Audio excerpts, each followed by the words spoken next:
In questo esatto istante, la luce di una stella distante migliaia di anni luce sta colpendo il sensore di un telescopio orbitante, portando con sé l'ombra infinitesimale di un mondo che non dovremmo poter vedere. Un mondo nascosto nel bagliore accecante del suo sole. Per millenni, l'umanità ha guardato il cielo notturno chiedendosi se fossimo soli, immaginando interi regni celesti oltre la nostra portata. Ma fino a pochissimo tempo fa non avevamo la minima prova che esistesse un singolo pianeta oltre il nostro sistema solare. Zero. Il cosmo sembrava un oceano di fuochi solitari, senza isole su cui approdare. Cercare un pianeta attorno a un'altra stella è come cercare di vedere una lucciola posata sul faro di un'automobile accesa, mentre la guardi da centinaia di chilometri di distanza. La luce della stella madre è miliardi di volte più intensa di qualsiasi flebile riflesso planetario. I nostri occhi, e per molto tempo i nostri strumenti, erano semplicemente accecati. Non potevamo vedere direttamente questi mondi.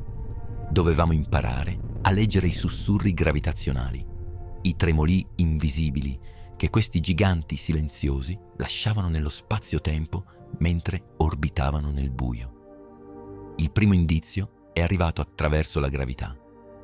Quando un pianeta orbita attorno a una stella, non è solo il pianeta a muoversi. La gravità è una corda invisibile a doppio senso. Anche il pianeta tira la stella verso di sé. Questo fa sì che la stella non stia perfettamente ferma, ma compia un minuscolo, impercettibile dondolio circolare. È una danza cosmica asimmetrica. Misurando come la luce della stella cambiava colore a causa di questo dondolio, stirandosi verso il rosso quando si allontanava e comprimendosi verso il blu quando si avvicava, abbiamo trovato il primo fantasma. Ma c'era un metodo ancora più potente. Il metodo del transito. Immagina di fissare una lampadina lontana. Se una falena le passa davanti, la luminosità della lampadina cala di una frazione infinitesimale per un breve istante. Nello spazio, se un pianeta passa esattamente tra noi e la sua stella, blocca una percentuale minuscola della luce stellare. Parliamo di cali di luminosità dell'1% o persino meno. Questo minuscolo battito di ciglia cosmico è tutto ciò che ci serve per sapere che un mondo intero, forse grande come Giove o piccolo come la Terra, è appena passato di lì. Quando abbiamo acceso il telescopio spaziale Kepler e lo abbiamo puntato verso una singola, minuscola porzione di cielo stellato, ci aspettavamo di trovare forse qualche decina di pianeti. Quello che abbiamo trovato ha distrutto ogni nostra convinzione. I dati hanno iniziato a inondare i nostri server come una cascata inarrestabile. Migliaia di segnali, migliaia di cali di luminosità, migliaia di mondi. All'improvviso abbiamo capito che il nostro sistema solare non era un'eccezione. I pianeti non sono una rarità, sono la regola. Ci sono più pianeti che stelle nella nostra galassia. Ma questi non erano mondi come i nostri. Abbiamo trovato i cosiddetti Giovi caldi, giganti gassosi enormi che orbitano così vicini alla loro stella da completare un anno in soli 3 giorni. Mondi infernali dove piove vetro fuso orizzontalmente a 7000 km/h. Abbiamo trovato superterre, pianeti rocciosi molto più massicci del nostro, con gravità schiaccianti che ti incollerebbero al suolo. Abbiamo trovato sistemi solari così compatti che tutti i loro pianeti starebbero comodamente all'interno dell'orbita di Mercurio. L'universo si è rivelato immensamente più creativo e brutale di quanto osassimo immaginare. In mezzo a questo caos cosmico, gli scienziati cercavano un santo graal specifico, una regione di spazio attorno a ogni stella chiamata zona abitabile. Non è un luogo fisico, ma una fascia di distanza. Troppo vicini alla stella e l'acqua evapora nello spazio. Troppo lontani e l'acqua congela in rocce di ghiaccio eterne. Ma nel mezzo c'è una fascia stretta, delicata, perfetta.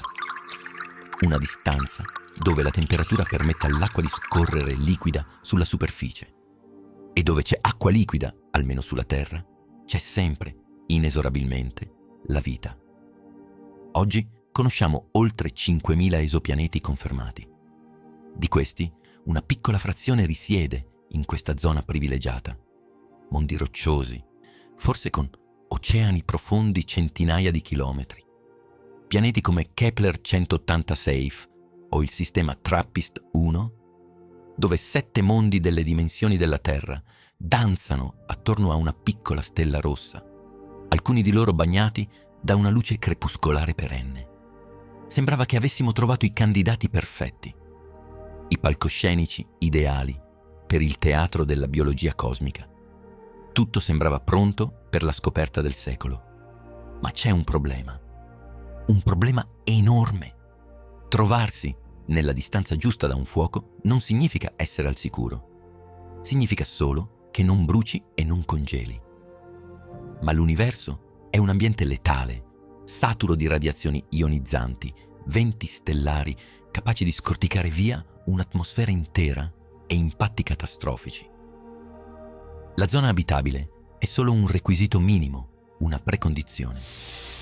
Per ospitare la vita come la conosciamo, un pianeta ha bisogno di un'armatura invisibile, ha bisogno di un campo magnetico. Sulla Terra, il nostro scudo è generato a 3.000 km sotto i nostri piedi. Un nucleo di ferro e niscel liquido ruota e ribolle, creando una dinamo immensa che proietta linee di forza magnetica nello spazio. Questo scudo devia le particelle assassine del Sole. Senza di esso, i venti solari avrebbero soffiato via i nostri oceani miliardi di anni fa, trasformando la Terra in un deserto arido, esattamente come è successo a Marte. Molti degli esopianeti rocciosi che abbiamo trovato potrebbero essere proprio questo: cimiteri planetari inariditi. C'è un'altra insidia letale. La maggior parte dei pianeti simili alla Terra si trova attorno a nane rosse, le stelle più comuni della galassia. Essendo molto deboli, la loro zona abitabile è vicinissima alla stella. Ma quando sei così vicino, la gravità stellare agisce come un freno. Rallenta la rotazione del pianeta fino a bloccarla completamente. Il risultato? Un emisfero fissa perennemente la stella, bruciando in un deserto eterno, mentre l'altro emisfero è immerso in una notte gelida e perpetua, un mondo spaccato a metà. Eppure, anche in questi mondi estremi, la vita potrebbe trovare una via. Tra il deserto di fuoco e il ghiacciaio eterno esiste una sottile striscia di territorio chiamata terminatore. Una zona di crepuscolo perenne, dove il sole è sempre basso sull'orizzonte e le temperature potrebbero essere miti. Qui, fiumi d'acqua liquida potrebbero scorrere alimentati dai venti furiosi che soffiano dal lato caldo a quello freddo. Se c'è vita su questi mondi, è confinata in questa stretta prigione anulare, un ecosistema schiacciato tra due inferni. Ma le nane rosse nascondono un lato oscuro violento. Nonostante siano deboli, sono stelle incredibilmente irrequiete. Generano brillamenti stellari, esplosioni magnetiche di proporzioni titaniche, centinaia di volte più potenti di quelle del nostro Sole. Un pianeta bloccato nella loro orbita ravvicinata verrebbe bombardato costantemente da radiazioni letali. Questi flare possono letteralmente sterilizzare un intero emisfero in poche ore, distruggendo qualsiasi molecola organica complessa sulla superficie. La vita dovrebbe nascondersi in profondità, sotto chilometri di ghiaccio o roccia solida.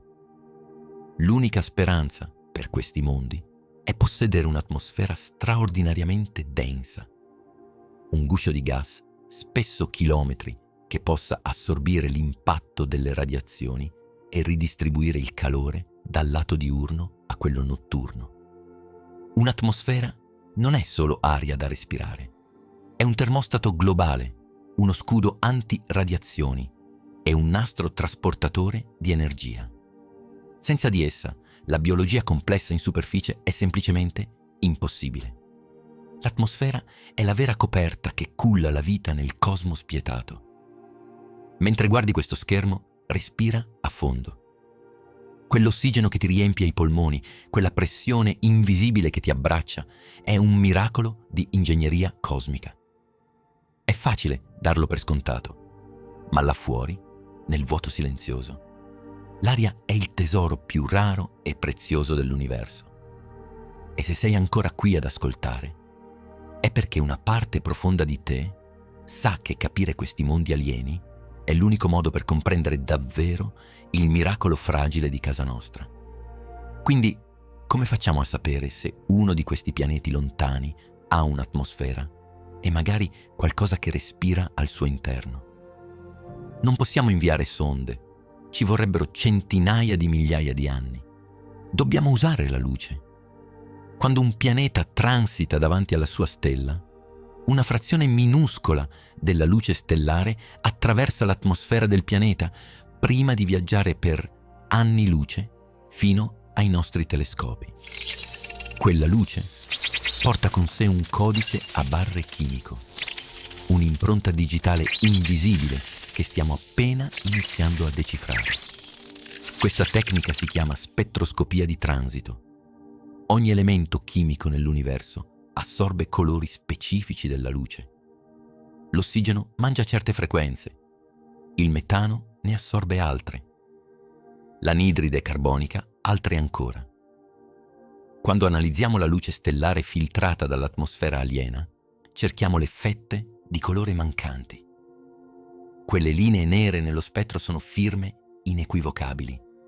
Ci dicono esattamente quali gas compongono i cieli di mondi su cui non metteremo mai piede.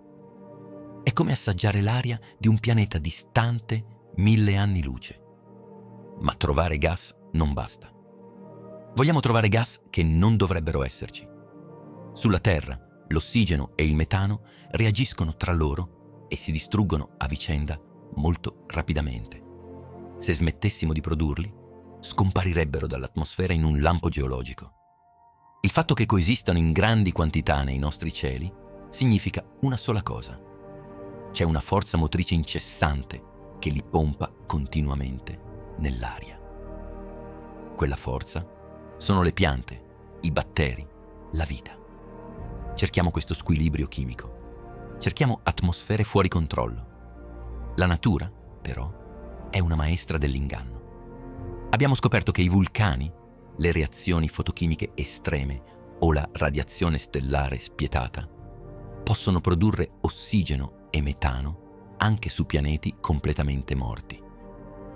È il terrore del falso positivo. Trovare ossigeno non significa aver trovato gli alieni. Potrebbe essere solo il respiro velenoso di un magma rovente. Per dichiarare di aver trovato la vita ci serve una combinazione di gas così complessa, così assurda, che nessuna geologia cieca potrebbe mai generarla per caso. Per vedere queste firme delicate, avevamo bisogno di uno specchio colossale, capace di raccogliere fotoni infrarossi debolissimi. Avevamo bisogno del James Webb Space Telescope. Questo occhio d'oro, freddo e silenzioso, parcheggiato a 1,5 milioni di chilometri dalla Terra, ha una sensibilità che sfida la logica. Con esso non stiamo più solo contando i pianeti, stiamo letteralmente annusando le loro nubi. E recentemente Webb ha puntato il suo sguardo su un pianeta chiamato K2-18b, scatenando un brivido nella comunità scientifica. K2-18b è un mondo massiccio, coperto probabilmente da un oceano globale sconfinato e avvolto da una spessa atmosfera ricca di idrogeno. E nei dati di Webb abbiamo trovato tracce di metano e anidride carbonica. Ma c'è stato un sussurro nei dati, un'ombra flebile che ha fatto trattenere il respiro agli astronomi. Una possibile firma di dimetilsolfuro. Sulla Terra, questa specifica molecola complessa viene prodotta in un solo modo, dal fitoplancton negli oceani, dalla vita marina. È solo un indizio debole, non una conferma, ma è il primo barlume nel buio. La scienza richiede rigore, non speranza. Quel segnale potrebbe essere rumore strumentale, o forse c'è un bizzarro processo chimico atmosferico che non abbiamo ancora compreso. Serviranno anni di osservazioni ripetute, accumulando fotone dopo fotone, per separare la verità dall'illusione. È un lavoro di pazienza estenuante. Stiamo cercando di ascoltare il battito cardiaco di un batterio attraverso il frastuono di un uragano cosmico. Ma se quel segnale fosse reale, significherebbe che la biologia non è un miracolo terrestre, è una legge dell'universo. Questo ci porta a una teoria affascinante. K2-18b appartiene a una classe teorica di pianeti chiamati Haitian, mondi oceanici caldi con atmosfere di idrogeno. Non hanno continenti, non hanno terraferma, solo un abisso d'acqua liquido profondo migliaia di chilometri, schiacciato da pressioni mostruose sul fondo, ma temperato in superficie. Se la vita si è sviluppata lì, non assomiglia a nulla di ciò che conosciamo.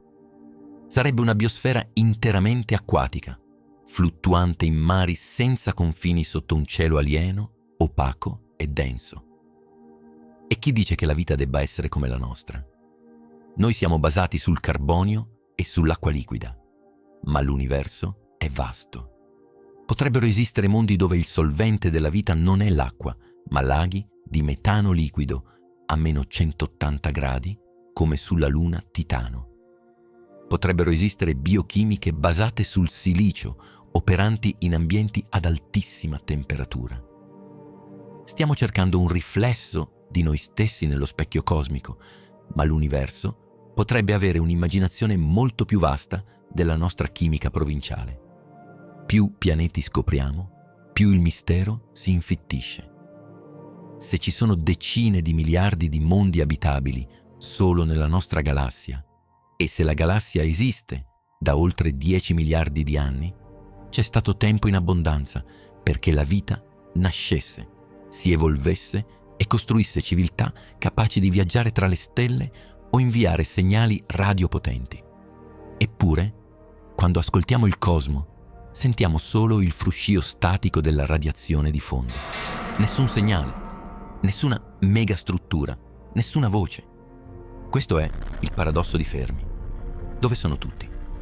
Una spiegazione agghiacciante è la teoria del grande filtro. L'idea che esista un ostacolo insormontabile, un collo di bottiglia evolutivo che quasi nessuna specie riesce a superare. Forse la vita semplice, i batteri, sono comuni in tutto l'universo. Ma il salto da una cellula semplice a un organismo complesso multicellulare potrebbe essere un miracolo statistico quasi impossibile. Se è così, l'universo pullula di microbi, ma noi siamo una rarità assoluta, un colpo di fortuna sbalorditivo sopravvissuto a un filtro spietato. Ma c'è un'ipotesi molto più oscura. E se il grande filtro non fosse dietro di noi, ma davanti a noi?